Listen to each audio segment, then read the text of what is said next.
간밤 미국 증시 주가가 비교적 큰 폭으로 하락했습니다. 미국의 제조업 지표가 10년 만에 최악의 수준으로 떨어지면서 다시금 이 경기 침체에 대한 우려가 나오고 있는 상황인데요. 어제 발표된 우리나라 9월 물가 마이너스 국면으로 떨어지면서 우리 경제 디플레이션 국면에 빠지는 거 아닌가 하는 논쟁 역시나 가열되고 있는 상황입니다.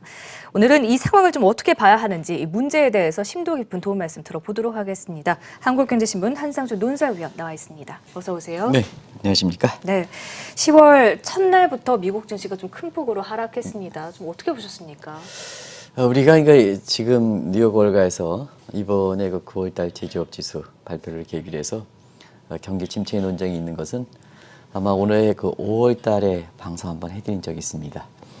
그리고 우리가 10월달은 좀 조심할 필요가 있다. 왜냐하면 9월까지 이제 3분기가 끝났는데요. 3분기 성장률이 상당히 임계체에 걸려 있다. 그래서 미국 같은 경우는 2%에 걸려 있고 이게 붕괴되느냐. 그 다음에 사실 중국도 6%에 붕괴되느냐. 일본도 1%에 붕괴되느냐. 한국의 성장률도 다시 마이너스 떨어지느냐 하는. 그래서 이것이 발표되는 10월 말에 우리가 세계 경제 향방과 증시 향방의 상당히 갈림길로 이렇게 얘기하는데요. 네. 미국 같은 경우는 이렇게 3분기 성장률의 가장 큰 내용을 차지하는 것이 핵심 지표가 제조업 지표거든요. 그 제조업 지표도 여러 가지 지표가 있습니다. 근데 가장 광범위한 제조업의 내용을 포함한 것이 공급과 관리협회 소위 ISM의 제조업 지표다. 그럼 이번에 발표했던 게 바로 광범위한 영향을 미치는 이렇게 공급자 관리 지수 협회의 그 ISM 지수다 이렇게 됐습니다. 네. 이 지수 내용은 뭐 잘 아시겠습니다는 올해 5월부터 좀 많이 떨어지기 시작했습니다. 네. 그래서 이 지수가 50 이상일 땐 뭐 우리 캐서분께서 아시겠습니다는 경기가 좀 좋다는 얘기고요. 이게 경기 호황이라는 표현은 좀 잘못되어 있습니다. 그리고 경기가 좀 안 좋다 이런 표현을 쓰는데 대체로 50을 기준으로 한다 이렇게 이제 보시면 되겠는데요. 이게 왜 50을 기준으로 하냐, 절대 수준 이렇게 기준하냐, 의향지수도 많이 포함되어 있기 때문에 그렇습니다. 우리가 하면 계량지표 플러스 의향지수가, 왜냐하면 기업은 그 미래에 대해서 이렇게 생각해서 이렇게 우리 것처럼 BSI 지수 같은 이런 것처럼 경기의 그 선행지수 같은 거 이런 것도 이제 반영되는 지수이기 때문에 네. 미래의 그 경제와 관련해서 굉장히 중요한 지표다 이렇게 보게 되는데요. 결과적으로 보면 8월 달에 사실 그 49.1로 50을 붕괴했죠. 이때부터 미국의 그 경기 침체 논쟁이 일고 있다는 것은 말씀드린 적이 있고요. 이번 같은 경우에도 47.8로에서 10년 만에 처음입니다. 근데 이제 10년 만에 기점이 2009년 6월 달이거든요. 리먼 브라더스의 직후입니다. 네. 미국 경제의 10년 장기화일 때 그 기점이 되는 것이 2009년 2월이거든요. 그래서 10년 만에 가장 낮은 수치로 떨어진 것도 이렇게 오늘 뉴욕 증시에 충격을 줬습니다는 바로 10년 장기 호황의 기점이 되는 서부터 가장 낮은 수치로 떨어졌으니까 결국 리먼 브라더스 직전 사태 그 상황으로 돌아갔다는 얘기입니다. 그런 측면에서 오늘 미국의 3대 지수 한번 정 PD 오랜만에 오셨는데 3대 지수 한번 보시겠습니다. 대체로 보면 3대 지수 보면 경기에 민감한 다우존스 지수가 오늘 상대적으로 폭이 가장 크게 될 겁니다. 이런 걸 좀 이어질 필요가 있고요. 그다음에 S&P가 이렇게 또 경기라든가 IT 업종이 서로 포함해서 경기에 이렇게 다우존스보다는 민감하지는 않지만 그래도 경기에 많이 받는 것 때문에 두 번째로 많이 떨어지고 그다음에 나스닥도 오늘 많이 떨어지긴 했습니다는 역시 나스닥이 IT 업종이 주가되기 때문에 상대적으로 덜 떨어졌다 이렇게 이제 보시면 되겠습니다. 그런 지표 모습이 나왔다 이렇게 보게 됐습니다. 결과적으로 보면 지금 우리나라도 이제 8월 달 물가가 마이너스 떨어지고 이번에 물가가 많이 떨어져서 정책 당국 입장에서는 우리가 일시적 현상이 아직 지켜봐야 된다는 입장이지만 그 의미는 있습니다. 나중에 그 문제를 말씀드리겠습니다. 소위 NBER에서 이 제조업 PMI 지수 같은 거, ISM 제조업 같은 경우는 월별 지표이기 때문에 대체로 3개월 이동평균으로 보거든요. 3개월 이동평균에 이렇게 보는데요. 분기별 성장률 같은 경우는 2분기 연속 추이를 보고요. 그 다음에 이렇게 ISM의 제조업 지수 같은 경우는 월별 지수 3개월 추이를 보는데요.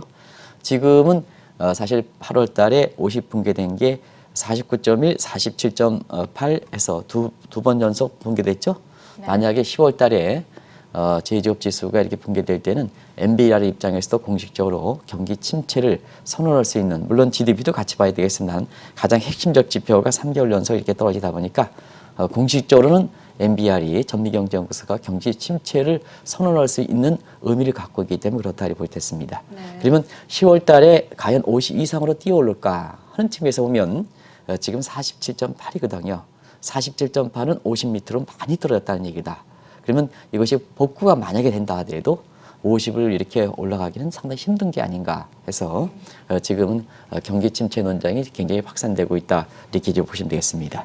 네. 그래서 이번 주에 보통 그렇거든요. 미국은 이제 제조업 지수가 먼저 발표하고 그 다음에 9월 달에 그 고용 지표들 우리가 실업률이라든가 뭔가 이번 주에서 전부 발표되는데요. 네. 이 실업률은 고용 지표 같은 경우는 국민 소득의 사실 소비와 민간 소비에 알 수 있는 아주 중요한 지표거든요. 우리가 임금이기 때문에 네. 사실 그래서 이번 주에 발표되는 고용 지표가 상당히 안 좋게 나올 거로 이렇게 보이는데요. 안 좋게 나오면 미국 경제 침체 논쟁이 아주 본격화될 거로 이렇게 보이기 때문에 네. 오늘 미국의 주가가 1% 이상, 특히 경기에 민감한 다우존스 지수가 근래에 가장 많이 이렇게 떨어졌다 이렇게 보이겠습니다. 네.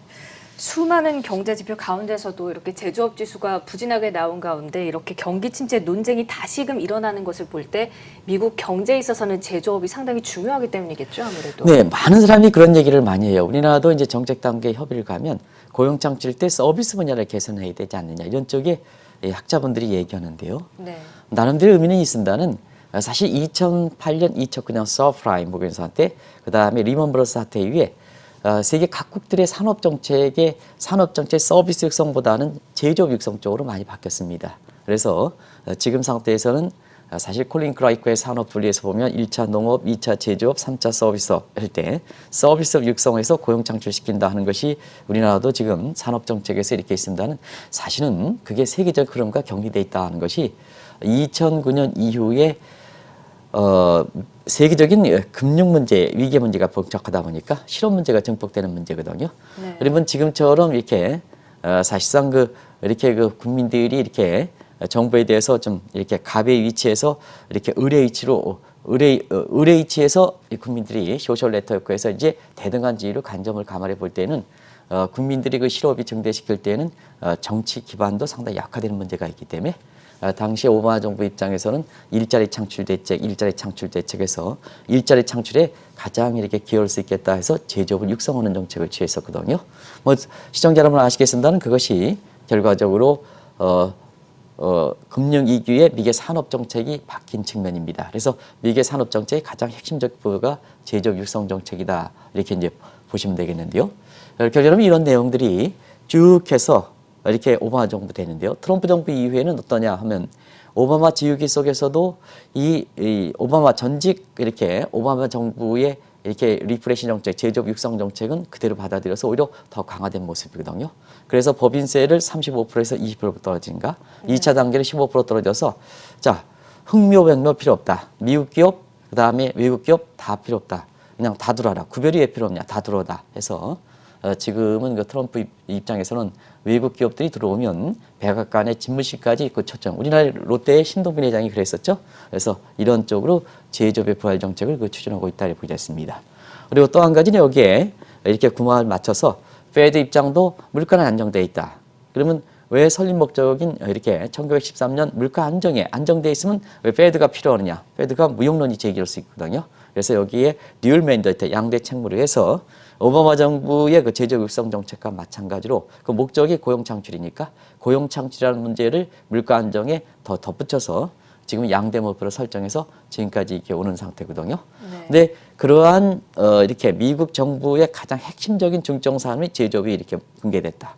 페드 입장에서도 이렇게 제조업에 이렇게 보면 고용 문제, 이번 주에 발표된 고용 문제가 있다면 자, 앞으로의 미국 경기 논쟁과 함께 통화 정책과 재정 정책, 트럼프의 이렇게 경제 정책은 많은 그 변화를 줄 수 있는 소지가 있기 때문에 또 지금까지 트럼프와 파월 간의 갈등 문제가 있었지 않습니까? 네. 갈등 문제가 있는 것도 사실 어떤 쪽으로 방향이 이렇게 전개될 가능성이 있거든요. 그런 측면에서 상당히 변곡점에 놓여있다 이렇게 보게 됐습니다. 네, 지금 말씀해 주신 것처럼 제조업 지표가 부진하게 나오면서 간밤 트럼프 대통령 반응 역시나 좀 격앙되게 나왔는데 파월 연준 의장과의 갈등은 앞으로도 더 격화되겠죠, 그러면? 격화되겠죠. 아무래도 제조업의 미국의 핵심 지표인 제조업 지표가 안 좋게 나옴에 따라서 지금은 경기 침체 논쟁과 함께 그리고 또 하나의 논쟁이 우리가 보면 트럼프와 파월 간의 논쟁이지 않습니까? 더 격화되는 측면, 이게 네. 책임론과 결부돼서 격화되는 측면, 그리고 증시 입장에서도 제조업이 중요하기 때문에 오늘 뉴욕의 그 다저스에서 말해줬습니다는 증시에서 보면 자 연말에 주가가 좋을 것이냐 골디락스. 근데 오히려 제조업의 분야를 이렇게 그 부진을 계기로 해서 주가가 떨어질 것이라는 지브리의 저주 문제. 그래서 지금은 9월 달에 이렇게 제조업 지수가 이렇게 발표되긴 했습니다는 그동안 누적되어 있던 이런 논쟁 문제가 더 심화된다고 보겠습니다. 네. 그런 각도에서 이번에 그 제조업 지표가 부진한 그래서 미국 경제의 가장 핵심적 지표고 집권당의 경제 성과에서 보면 트럼프의 대선과 맞물려서 트럼프의 운명을 좌우할 수 있는 소지가 아니겠습니까? 그런 측면에서는 트럼프도 즉각적으로 이렇게 됐습니다. 그래서 자기 자신의 책임보다는 자기는 잘했는데 파월 때문에 그렇다, 페드 때문에 그렇다. 자, 미국의 금리를 제때에 올리지 않다 보니까 달러가 강세된다. 그래서 미국 수출도 지금 마이너스거든요. 네. 여기에 수출이 안 되다 보니까 제조업도 마이너스다. 그러면 자 그런 측면에서 나는 잘했는데 파월 당신은 뭐 했느냐 하는 측면에서 파월에 대해서 또 페드에 대해서 굉장히 책임론을 굉장히 부과시켜서 마치 그동안 작년 이렇게 11월 달에 그때 당시에 경기 침체인데 불구하고 한국은행이 금리를 올렸는데요. 왜 그럴까 하는 측면에서는 부동산을 잡기 위해서 이렇게 사실 노력해왔는데 부동산이 잡히지 않다 보니까 어마하게 한국은행에 대해서 책임론이 부과가 되고 그래서 경기가 그때 떨어진데도 불구하고 부동산 잡기 위해서 금리를 올리는 정책적인 룰을 이렇게 되는데요. 그런 모습이 재판되고 있다 이렇게 됐습니다. 네. 그런 측면에서 파월은 어떤 입장이냐 하면 파월은 사실상 지금의 제조업 경기가 안 좋은 것이 결과적으로 보면 가장 문제가 되는 것이 미국의 제조업은 중국의 수출이 굉장히 중요한 야다. 실제로 상관관계를 보면 우리가 허스만의 베어드 포워드 링키지 에펙트 우리가 연관 효과를 보면 중국의 수출이 잘 되면 미국의 제조업 경기가 좋아지고 중국의 수출이 안 되면 제조업 경기가 떨어지기 때문에 그러한 인간관계를 본다면 역시 중국과의 마찰이 트럼프가 당신이 이게 오락가락하는 상태에서 장기화되는 과정에서 문제가 있지 않느냐 하는 이런 쪽으로 해서 이렇게 논쟁이 된다면 책임론 논쟁이 되니까 어떻게 되겠습니까? 책임론 논쟁이 되면 이제는 제롬 파월이 중간에서 교체할 수 있다는 문제가 되는 거거든요. 그게 월가의 지금 이렇게 불안을 더 증폭시켰던 겁니다. 주가가 떨어지는데 그런 논쟁이 지금 제조업 지표가 나온다 이렇게 됐습니다. 또 한 가지는 지금 미국의 이렇게 투자 전략가들 특히 증시에 있는 사람들은 대체로 연말에 뭐 추수감사절 세일이라든가 크리스마스 세일 때문에 이게 소비 성향이 좋아가지고 대체로 증시가 좋거든요. 그래서 그것이 크리스마스 럴리에서 다 신년 효과인 제너럴 이펙트까지 이렇게 포함돼서 미국 증시가 좋았는데요. 그런 측면에서 이번에도 사실 증권가에 있는 사람들은 연말까지 주가가 상당히 좋다 하는 골디락스를 얘기한 데 반해서 이번에 이렇게 미국 지표가 이렇게 안 좋게 남았다라서 오히려 주가가 그동안 로버트 슈러라든가 이런 사람들이 얘기하는 것처럼 주가의 조정폭 20% 정도에서 지브리 저주가 나타나는 게 아니냐 해서 이 제조업의 지표는 단순히 전해주는 게 이렇게 중요한 게 아니고 사실 경기 침체 논쟁 그 다음에 파월과 트럼프의 갈등 심화 이게 교체 문제까지 간다. 이제는 책임론이 되니까 교체 문제까지 간다. 그리고 또 한 가지는 증시에 연말을 지금 10월달 4사분기니까 연말 장세가 어떻게 될 것이냐 하는 측면에서 골드락스 상당히 강세장이 지속될 것이다 하는 측면 아니면 이번을 계기로 해서 사실 미국이 그동안 이렇게 증가에 조정론이 나왔는데요. 조정론이 본격화되지 않느냐 해서 골드락스 지브리 저주의 논쟁 이런 세 가지가 동시에 나오고 있다고 보겠습니다. 네. 이렇게 제조업이 부진한 것은 사실 미국 경제만의 현상은 아니지 않습니까? 네. 세계가 하나니까 미국이 고용 창출을 위해서 제조업 부활 정책을 하다 보니까 다른 국가도 따라갈 수 없죠. 우리가 보면 페드의 통화 정책에 따라서 다른 국가들도 전부 쫓아가거나 아니면 사실상 혼자 윌로 떨어지는 국가는 없죠. 그런 측면에서 한번 미국의 제조업 부활 정책이다 보니까 결국 다른 국가들도 각국의 산업 정책에서 제조업 부활 정책이 아주 핵심 산업이 됐다 이렇게 됐습니다. 그 내용들은 시청자분한테 다시 한번 독특한 용어들이 있는데요. 그 용어를 자막을 통해서 오늘 경제 공부하는 사례를 한번 보겠습니다. 그래서 미국 같은 경우는 제조업 부활 정책을 오바마 정부 시대 리프레시 제조업이 옛날 제조업 낡은 산업이 아니라 이렇게 앞으로 굉장히 많은 고용이라든가 부가치를 창출할 수 있는 이런 측면에서 제조업을 다시 보자 하는 게 리프레시 다시 보자 하는 얘기죠. 그리고 해외에 나갔던 그러니까 미국 같은 경우는 사실상 금융 서비스가 강조하다 보니까 낡은 산업이다 비용 문제를 떼서 대부분 중국이라든가 다른 거로 나갔는데요. 네. 이제 새롭게 보니까 이 고용이라든가 미국 경제 이끌어간다 하니까 왜 나가느냐 다시 들어와라. 다시 리쇼링 정책. 그래서 리플레이션 정책과 리쇼링 정책을 추진했다는 것은 시청자 여러분 잘 아실 거로 이렇게 보이고요. 일본도 전통적으로 뭐냐? 왜 아베노믹스를 아베노믹스는 엔저를 유도하는 거거든요. 왜 엔저를 유도하나? 수출.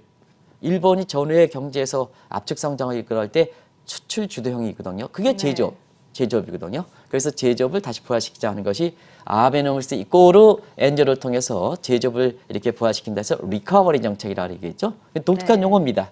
그리고 독일은 전통적으로 제조업이 이렇게 되니까 제조업의 지금의 지위를 유지하자. 이게 이제 문제입니다. 원래 이제 독일이 경쟁력이 세계적으로 강소기업, 중견기업 이렇게 해서 했지만 유지하는 것보다 더 많이 그렇게 사실 이렇게 앞서 이렇게 리딩하는 쪽으로 전부 이렇게 경쟁력을 다 강화해야 되는데요. 고수 이런 상태에서 마스터 제도라 이렇게 이제 보시면 되겠고요. 네. 이게 독일이 세계에서 가장 중요하다, 가장 앞섰다는 게 마스터. 근데 이걸 더 이렇게 뭐 슈퍼 마스터라든가 이런 거 해야 되는데요. 경쟁력 골수 정책이 지금의 독일 경제가 지금 10년 내에 오늘 발표했던 거 보면 PMI 지수가 제조업 지수가 가장 낮게 떨어졌죠.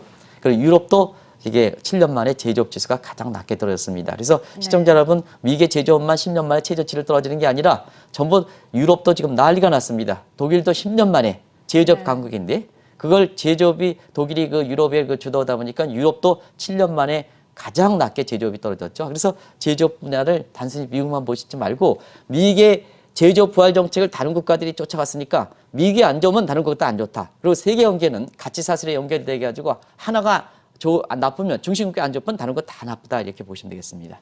네. 그 중국도 경제 활력을 되찾자 하는 측면에서 여기 보면 중국은 리미너럴라이제이션이라고 표현을 썼죠. 네. 이렇게 해서 세계 각국들이 이렇게 제가 만들어낸 게 아니고 이게 공식적인 제조업 부활 정책입니다.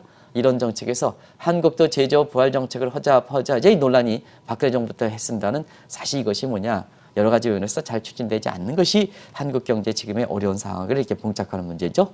자, 그래서 지금 뭐냐. 세계 경기가 10년 장기 호황설이 빨리 떨어진다.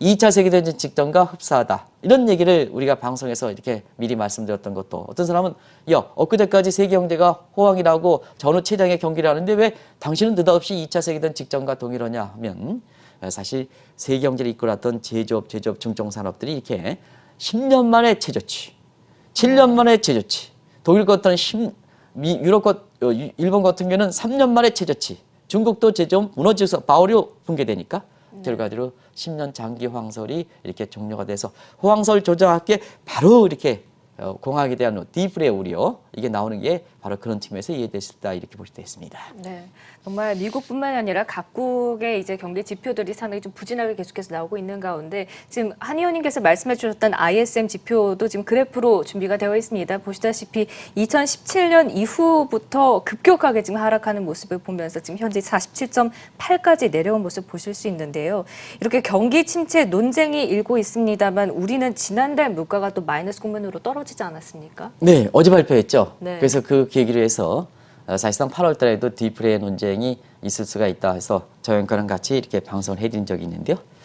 그때도 일시적이다 이렇게 했습니다. 네. 일시적이다. 근데 이번에 발표된 내용을 보면 소비자 물가 상승률이 더 떨어졌다 이렇게 됐습니다. 잠시 이 물가를 보려면 경제 성장률과 물가를 같이 봐야 되거든요. 그래야지 우리가 보면 디프레 해서 디프레의 엄격한 의미는 사실 물가가 이렇게 마이너스 국면으로 떨어지는 현상입니다.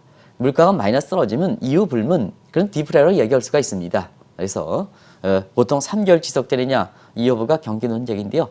물가가 떨어지면 그냥 디프레 논쟁입니다. 그래서 자연스럽게 디프레가 논쟁이 얘기될 수밖에 없다. 이 디프레 논쟁이 나오는 것 자체에 대해서 이 정책 당국이 그렇게 민감하게 반응할 필요는 없다. 그래서 사실 물가가 떨어지면 디프레다 이렇게 보시면 되겠습니다. 그렇게 우리가 배웠지 않습니까? 이게 무슨 지속 여부와 관계없이 그래서 디프레 논쟁이 이렇게 있는 부분에 대해서 너무 정책 당국이 가면한 반응을 보이는 것이 아닌가 이렇게 보는데요. 이유는 있습니다. 우리 성장률 많이 떨어졌죠. 그렇죠. 성장률 보면 아시겠습니다는 올해 연초에 2.9% 해서 지금 2.5% 하반기적인 2.5% 지금 2.0%인데요. 오늘 이렇게 S&P가 세계 3대 평가기관이 내놓는 거 보면 1.8% 떨어졌습니다. 네.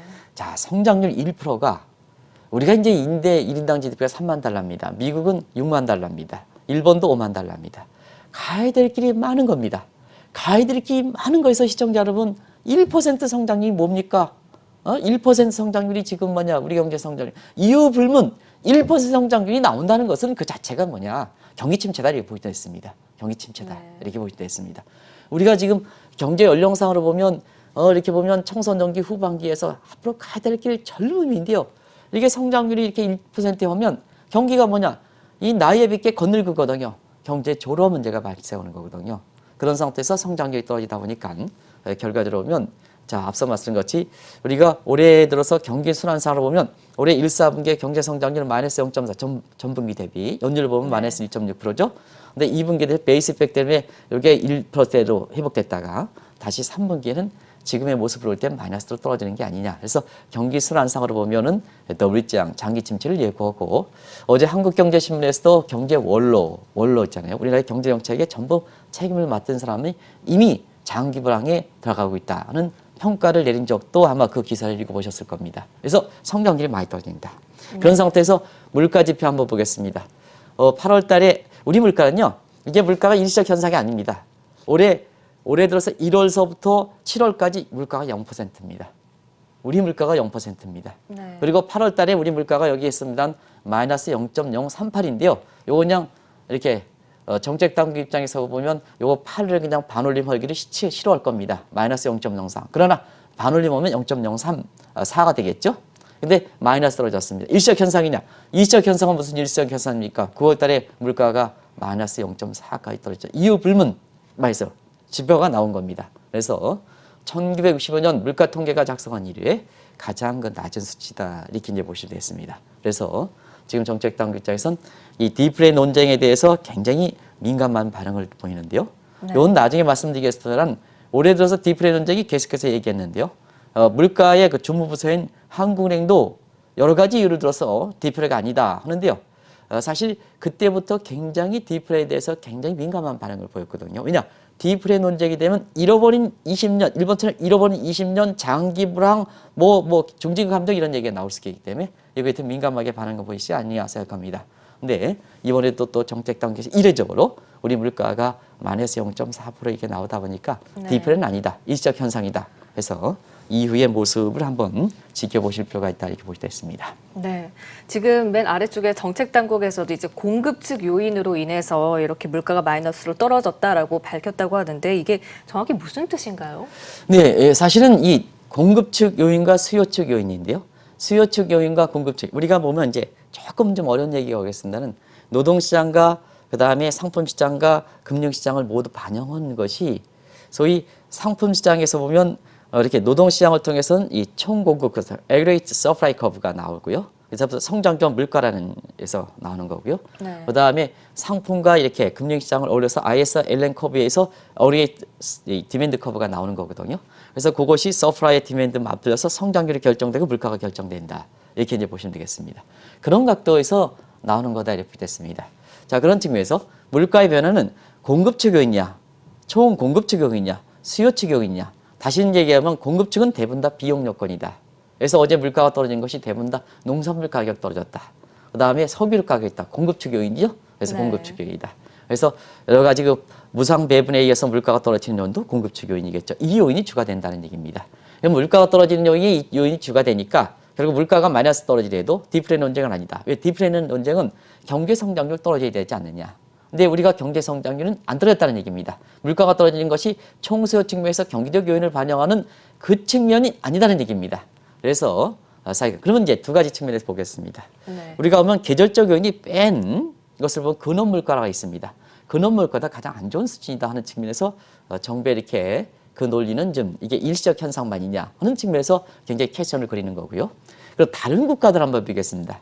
다른 국가들 비교할 때 우리의 물가에 이렇게 마이너스 퍼고 OECD 국가 중에서도 가장 낮은 수준에 해당되거든요. 네. 그러면 이 물가가 떨어지는 측면은 이게 경기의 침체 여부냐 이 여부와 관계없이 심각하게 좀 받아들일 필요가 있지 않냐 하는 생각이 듭니다. 그런 측면에서 사실 지금의 디플레 논쟁은 이게 논쟁 자체에서 민감하게 반응하는 것보다는 그런 사항이 사상 초유로 나왔으니까 정책 당국이 디펜스하는 것보다는 이런 부분에 대해서 어떻게 이것을 수용해서 경제정책에 반응하느냐 하는, 그래서 우리의 경제 활력을 제고하느냐. 왜냐?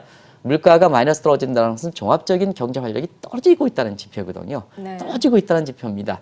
그런 측면에서 보면 여기서 어떻게 활력을 제고할 것이냐 하는 이런 모습이 오히려 물가가 8월 달에도 마이너스 0.038로 떨어질 때 디플레가 아니다. 근데 사실 9월 달에도 마이너스 0.4%니까 디플레가 아니다. 이렇게 디펜스 오는 것보다는 여러 정책 당국이 국민의 경제 상황을 안정시키고 이런 측면이 목적이라면 오히려 이런 부분에 겸허하게 받아들여서 디플레가 뭐 디플레 빠지면 어떻습니까?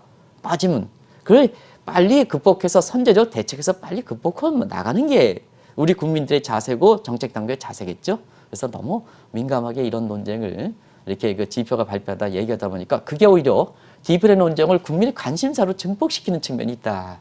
만약에 어제 정책 당국에서 디플레 논쟁이다 아니다 이렇게 하면 사실 언론에서 그렇게 크게 받아들이지는 않을 겁니다. 저도 신문사 논설을 20년 이상 하는 사람입니다는 그렇게 받아들이지는 않을 겁니다. 그래서 지금 상태에선 그렇게 이렇게 민감하게 받아들이는 측면이 한국 경제 디플레 논쟁을 더 증폭시키고 있다 이렇게 보시면 됐습니다. 네. 그런데 이 정책 당국의 이런 입장은 사실 지난 5월부터 계속 되고 있지 않습니까? 그래서 이 논쟁 자체에 대해서 있잖아요. 사실상 정부에서 보면 이 논쟁 자체에서 현 정부 들어와서 논쟁 자체가 정책 당국의 입장대로 갔으면 오케이. 이번에 디플레가 아니다 하면 정책 당국이 잘 본다 하는 측면에서 박수를 칠 수가 있습니다. 근데 지금까지 크고 작은 이렇게 논쟁이 이렇게 많이 되어 왔습니다는 하나같이 정책 당국에서 디펜스했던 측면이 전부 안 좋게 끝났거든요. 대표적으로 시청자 여러분 아시겠습니다는 지금의 경기 상황과 맞물려서 아마 가장 우리가 정책적으로 타이밍을 놓쳤던 것이 작년 4월인가 아닌가 생각합니다. 네. 그때 현 정부의 국민경제자문회 부위원장, 위원장은 대통령이고 부위원장은 김광두 교수였는데요. 김광두 교수가 현 정부의 경제정책에서는 2인자 역할을 한데도 불구하고 과감하게 김광두 교수가 경기가 침체된다 이렇게 얘기했는데 사실 그때 경제정책의 책임을 맡고 있는 장하성 지금은 주중대사, 그때 당시엔 전 정책실장이죠.